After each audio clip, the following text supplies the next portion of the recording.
Hey everybody, Ed here with the Digital Digest, and today I wanted to share a quick unboxing and first look at the Thrustmaster HOTAS Warthog flight stick. Originally priced at $300 US at launch, this was easily one of the most expensive and, in my opinion, best flight sticks available for those of you interested in flight sim, space sim. You get the picture.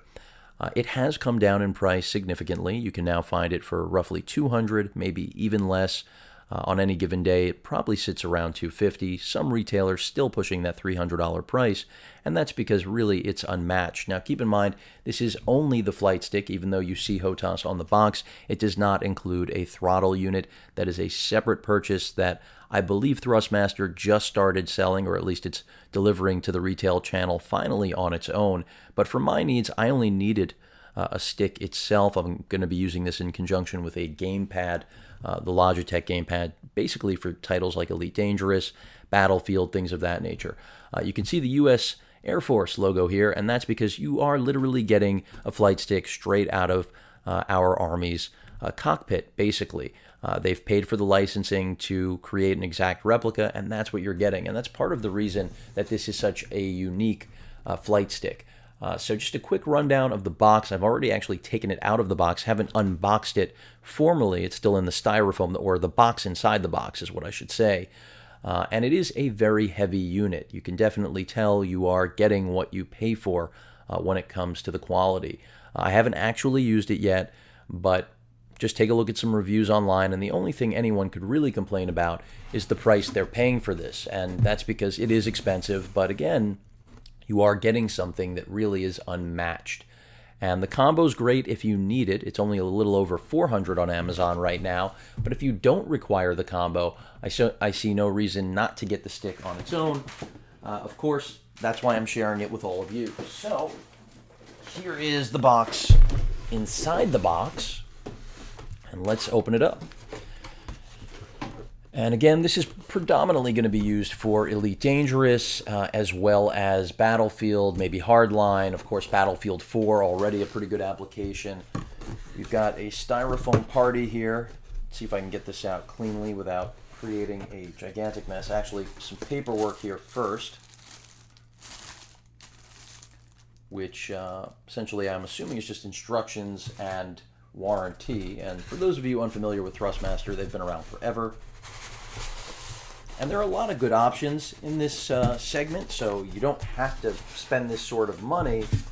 But if you are looking for the best, what was compelling to me was that this was actually priced competitively with a lot of, as I'm having problems here, full-blown setups, and yet you were getting something of a higher caliber. At least that was the way I perceived it personally. See, I'm having some issue here. I don't want to have any accidents. Let's go ahead and get the box out of the way. And I have to say, I was very surprised by the weight of this unit when I picked it up. In fact, Micro Center, which is where I purchased it, did not even have a bag that it could fit in. So there it is finally. You're looking at the entire piece of kit. The base is where most of the weight is, and you do not have to use this base, by the way. Completely optional. And yeah, wow, is the base gigantic, really. Wow, wow, wee wow. And if you do want to take it off, you can, and I wouldn't blame you, because if you're doing a custom setup, which if you're in this price range, you may be doing a custom flight sim setup with surround displays like myself. But essentially, you're going to mount the stick itself right on here, and then this whole unit, I believe, can just be removed from this metal base plate. But this feels like it's a good 10 pounds already on its own. Move this aside. That is, of course, also the USB connection. Looks like they give plenty of slack on this, which is to be expected. Then we've got the flight stick itself, which is also very heavy. Not surprising, because again, this is top of the line. You're paying top of the line money. This is literally a direct replica from a cockpit of a plane. This isn't, your traditional flight sim stick. This is what the pros, or at least Thrustmaster believed the pros were after. So essentially, just has to be mounted on here, which I'm going to do. But before I do that, let's go over just the button layout. You can see right there, get it into focus. And really you've got a wide variety of controls here.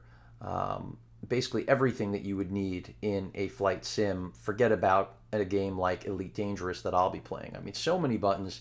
Even on the actual trigger, you've got 2 levels of on the trigger for firing. So quite a bit going on here, even more than I can describe, frankly. You know, it's been a while since I've been in the flight sim game arena, and this is going to be a very good beginning for me to learn and get back into it, and learn quite a bit more than probably I ever knew before. Even have our little pinky button down here.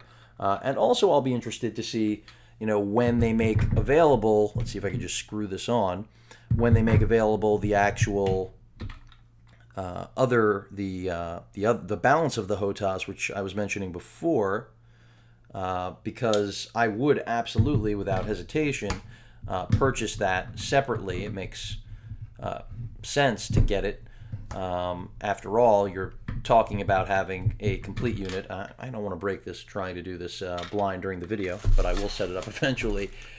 So, in my opinion, you know, the complete unit, if you need it, if you are going for a strictly flight centric flight sim experience, then it's probably a necessity. For me personally, again, because I'll be using this mostly for Elite Dangerous and Battlefield, at least at present, I thought that the gamepad combo was not only more economical, but also far more practical in terms of the space that it actually takes up, consumes, because you still need buttons, and I don't want to have a keyboard sitting in front of or next to the game I'll be playing in at least both of those cases. So here it is again. Just wanted to share it with all of you. The Thrustmaster HOTAS Warthog flight stick. Again, a replica straight out of the A10C. So that is really why it is as beast as you may have noticed. I mean, I had quite a bit of trouble getting this flight stick out of the box.